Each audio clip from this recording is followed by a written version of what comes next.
Promesse biblique du jour. Qui suis-je en Christ? Nous avons vu que nous sommes acceptés, nous sommes en sécurité aujourd'hui. J'ai de l'importance. Dieu nous a trouvés assez importants pour sacrifier son Fils. Dans 1 Corinthiens chapitre 7 verset 23, vous avez été rachetés à grand prix. Ne devenez pas esclaves des hommes. Le prix que nous mettons dans un achat dépend de la valeur que nous lui accordons. Certains amateurs d'art sont prêts à dépenser jusqu'à des millions d'euros pour acheter un tableau qui représente un carré rouge sur un fond noir. D'autres ne comprennent pas cela. C'est de la folie à leurs yeux. Et même si on leur offrait le tableau gratuitement, ils n'en voudraient pas. Dieu nous a trouvés tellement précieux qu'il a donné toute sa fortune, sa plus grande richesse, son Fils, en échange de nos vies. Il a préféré que celui qu'il aime tant souffre à notre place. Qui serait capable de sacrifier son propre enfant pour sauver des personnes mauvaises? Personne? Non, personne. Pourtant, c'est ce que Dieu a fait pour nous. Oui, Dieu a tant aimé le monde qu'il a donné son Fils, son unique, pour que tous ceux qui placent leur confiance en lui échappent à la perdition et qu'ils aient la vie éternelle.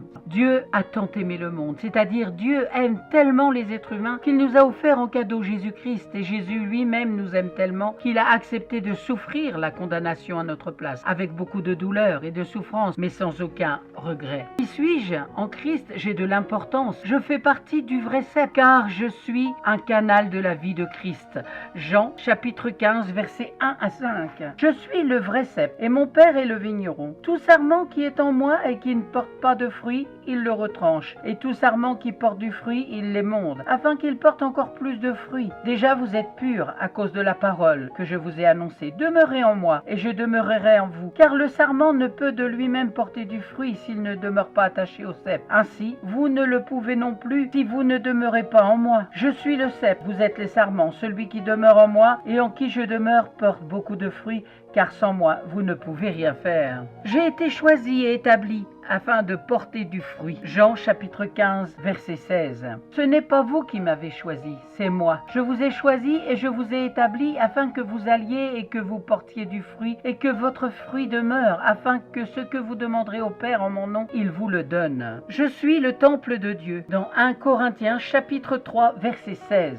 Ne savez-vous pas que vous êtes le temple de Dieu et que l'Esprit de Dieu habite en vous? J'ai un ministère de réconciliation pour Dieu. C'est dans 2 Corinthiens chapitre 5 versets 17 à 21. Si quelqu'un est en Christ, il est une nouvelle créature. Les choses anciennes sont passées, voici, toutes choses sont devenues nouvelles. Et tout cela vient de Dieu, qui nous a réconciliés avec lui par Christ et qui nous a donné le ministère de la réconciliation. Car Dieu était en Christ, réconciliant le monde avec lui-même, en n'imputant point aux hommes leurs offenses, et il a mis en nous la parole de la réconciliation. Nous faisons donc les fonctions d'ambassadeurs pour Christ. Comme si Dieu exhortait par nous, nous vous en supplions au nom de Christ, soyez réconciliés avec Dieu. Je suis assis avec Christ dans les lieux célestes. Éphésiens chapitre 2 verset 6. Il nous a ressuscités ensemble et nous a fait asseoir ensemble dans les lieux célestes. Je suis son ouvrage. Éphésiens chapitre 2 verset 10. Car nous sommes son ouvrage, ayant été créés en Jésus-Christ pour de bonnes œuvres que Dieu a préparées d'avance, afin que nous les pratiquions. J'ai la liberté de m'approcher de Dieu avec confiance. Éphésiens chapitre 3 verset 12. Par la foi en lui, la liberté de nous approcher de Dieu, en qui nous avons par la foi en lui, la liberté de nous approcher de Dieu avec confiance. Je puis tout par celui qui me fortifie. Philippiens chapitre 4 verset 13. Je puis tout par Christ qui me fortifie. Cependant, vous avez bien fait de prendre part à ma détresse. Merci pour votre attention. Merci d'avoir pris du temps pour écouter Promesse biblique du jour. Qui suis-je en Christ? Je suis accepté. Je suis en sécurité. J'ai de l'importance à ses yeux. Amen. Si vous n'avez pas de Bible, n'hésitez pas à me contacter. À très bientôt.